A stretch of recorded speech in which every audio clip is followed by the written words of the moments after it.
ଆଜି ପତିଦେବ ମୋ ଉପରେ ଖୁସି ଫୁଲ ଆଣି କାହିଁକି ଦେଇଥିଲେ ଆସନ୍ତୁ ଜାଣିବା। ଆଜି ଥିଲା ଆମର 5th ଆନିଭର୍ସରୀ। ସେଥିପାଇଁ ସକାଳୁ ସକାଳୁ ଉଠି ଆମେ ଦୁଇ ଜଣ ମହାଦେବଙ୍କ ଦର୍ଶନ ପାଇଁ ଚାଲିଗଲୁ।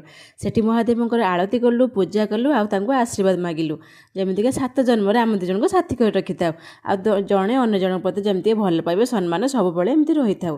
ତାପରେ ସେପଟେ ସେ ପୂଜା ସାରିଲା ପରେ ତାଙ୍କର ଅଫିସ୍ ପାଇଁ ଲେଟ୍ ହେଇଥିଲା, ସେଥିପାଇଁ ସେ ଅଫିସ୍ ଚାଲିଗଲେ।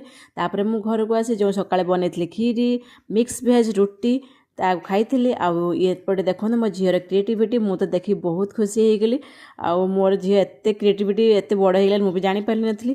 କିନ୍ତୁ ସେଇ ଖୁସିରେ ମୁଁ ଯାହା ବି ବନେଇଥିଲି ତାକୁ ମନ ଖୁସିରେ କରିକି ଆଉ ପେଟେ ଶାନ୍ତି କରିକି ଖାଇଦେଲି।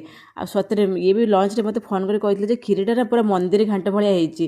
ଆଉ ମୁଁ ବି ନିଜେ ଆଶ୍ଚର୍ଯ୍ୟ ହେଇଗଲି ଯେ କେମିତି ମୁଁ ଏତେ ସୁନ୍ଦର ରାନ୍ଧିପାରିଲି। ତ ସେଇ ଖୁସିରେ ହଜବେଣ୍ଡ କହିଲେ ଯେ ରାତିରେ ବି କିଛି ସ୍ପେଶାଲ୍ ସେମିତି କିଛି ବନାଉ। ତ ସେଟା ତ ପଛରେ ବନେଇବେ, ମୁଁ ଆଗେ ଚାଲିଗଲି ରାତିରେ ଆନିଭର୍ସରୀ ସେଲିବ୍ରେସନ୍ କରିବା ପାଇଁ, ଡେକୋରେସନ୍ କରିବା ପାଇଁ। ତ ଡେକୋରେସନ୍ ବି ତ ବହୁତ ସୁନ୍ଦର ହେଇଥିଲା। ସେଥିପାଇଁ ହଜବେଣ୍ଡ ମୋର ଖୁସି ହେଇ ମୋତେ ଫୁଲ ଗୋଛାଟିଏ ଆଣିକି ଦେଇଥିଲେ, କହିଲେ ବାଃ ବହୁତ ବଢ଼ିଆ କରିଛ। ତ ରହିଲି। ତ ନେକ୍ସଟ ଭିଡ଼ିଓରେ ମୁଁ ନିହାତି କହିବି ଆମେ ଆନିଭର୍ସରୀ ସେଲିବ୍ରେସନ୍ କେମିତି କଲୁ। ସେଥିପାଇଁ କେମିତି ସେଲିବ୍ରେସନ୍ ଜାଣିବା ପାଇଁ ଚ୍ୟାନେଲଟିକୁ ନିହାତି ସବସ୍କ୍ରାଇବ୍ କରିଦେବେ। ରହୁଛି, ଜୟ ଜଗନ୍ନାଥ।